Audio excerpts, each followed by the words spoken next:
This is the 880 Express Plus controller operation video. When you receive your scale and controller, first thing you'll want to do is set up a product ID.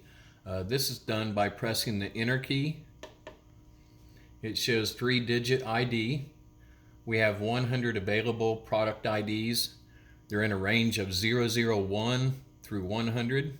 So I'm going to key in 001 and press enter. It says OK and shows the product ID. The units key, if it's momentarily pressed, will also show the product selected and the sequence number. In this case, I'll press it again. Product 001, S2 stands for sequence 2. That's how I have it programmed for the filling sequence. If you press and hold the units key, we can change the units.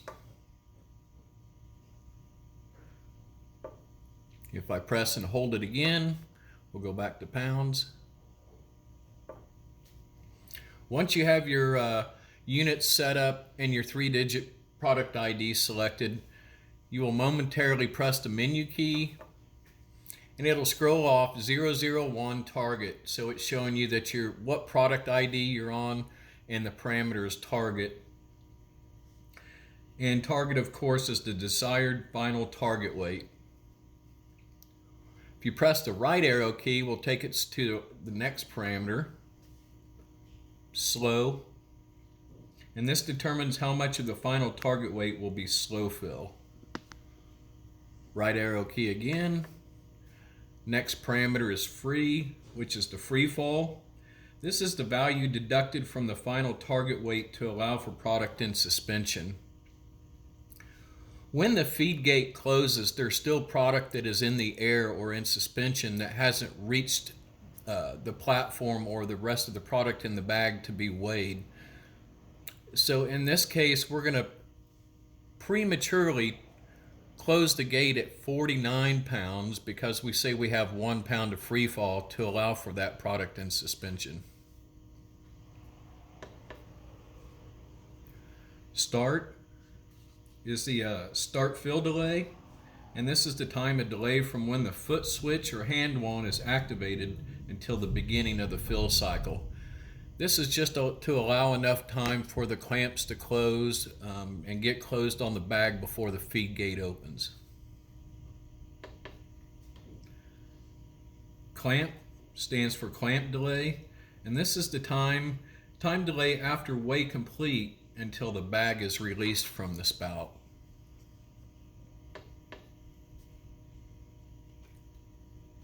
Spike is the weight spike delay, and this is the time delay from the beginning of slow fill that the weight will not be read by the indicator to allow for weight spikes. On this parameter, our default setting is 1.1 seconds. Very rarely do we have to change this value, so I do not suggest to change it higher or lower. 1.1 should work for 95% of most cases.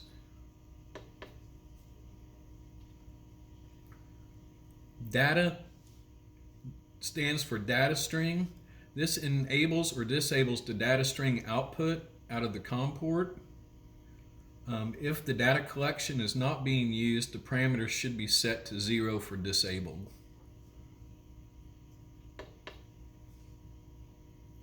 And this is the data frequency.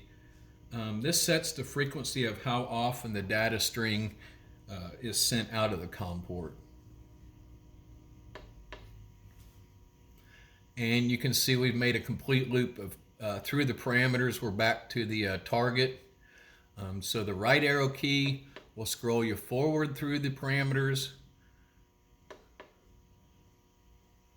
The left arrow key will scroll you backwards through the parameters. And at any point in these parameters, if you press the menu key, it will take you back to the live weight.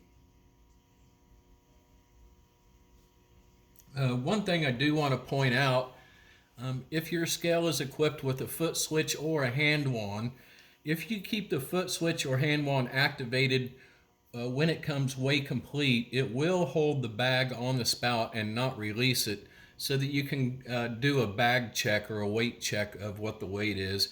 Then once you deactivate or release the foot switch or hand wand, then the clamp will release at that point.